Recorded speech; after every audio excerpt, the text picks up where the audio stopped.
Professor Wolf, can religious truth transcend culture?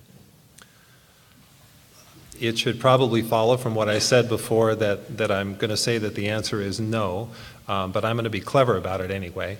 And that is that as long as we imagine that within each culture there is a kind of a religious truth that is specific to that particular culture, and every culture, and I'm over-exaggerating here, and we haven't even defined culture, but we've only got so much time. So that as long as every culture is essentially doing the same thing, then at least we can recognize a universal impulse that's culturally driven, therefore driven by human beings who create and continue to reconstitute that culture without even knowing it, just by being born, participating in it, and then dying.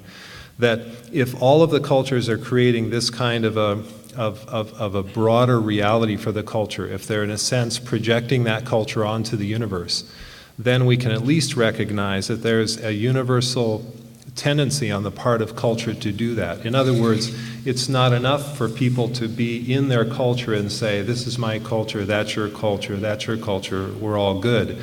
We're kind of sort of thinking about having those conversations now in a multicultural world, but traditionally cultures grow up differently because there's distance between them.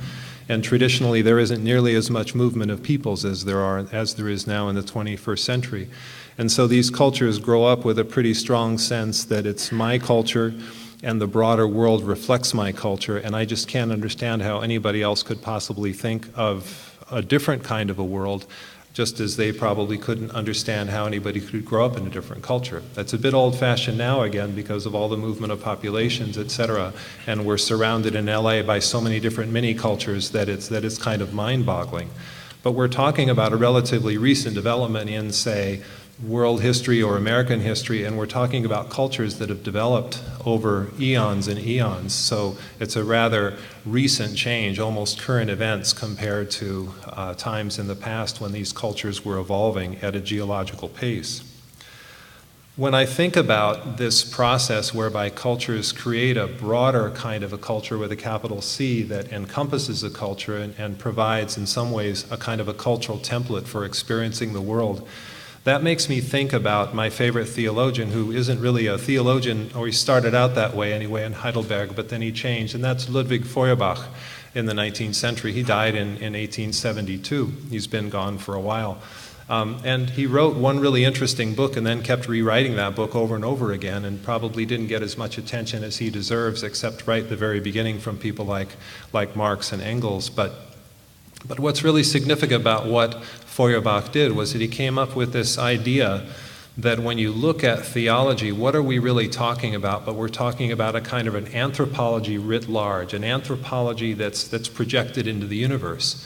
He says there are a lot of people who try to talk about a transcendental deity, for instance, a God that is beyond anything we could imagine, beyond anything we could talk about. We're worms in comparison with that God. He's just so impressive, and I can't even say the word God because that limits him, etc. And he gets tired of that after a while, and he says, well, wait a minute. If we imagine a God that's so beyond our comprehension that way that we have no connection with, what good is that God to us? That's not really the kind of God that's going to be helping us out in the middle of the night when we have a nightmare, for instance, or when our child dies, or when we have some kind of an economic catastrophe.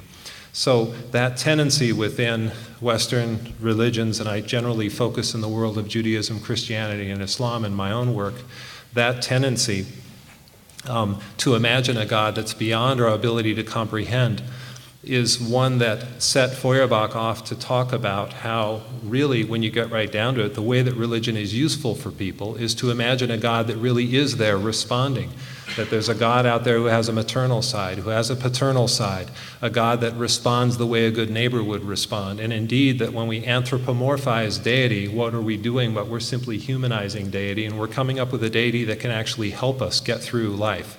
It may not be real in any kind of absolute sense, but it's at least a practical deity that people can operate with. And to me, I find that to be a really interesting thing. When he was accused essentially of not being a good theologian, that he was reducing theology to anthropology, he said, no, I'm raising anthropology to theology. And I think that's really a message that has a contemporary appeal.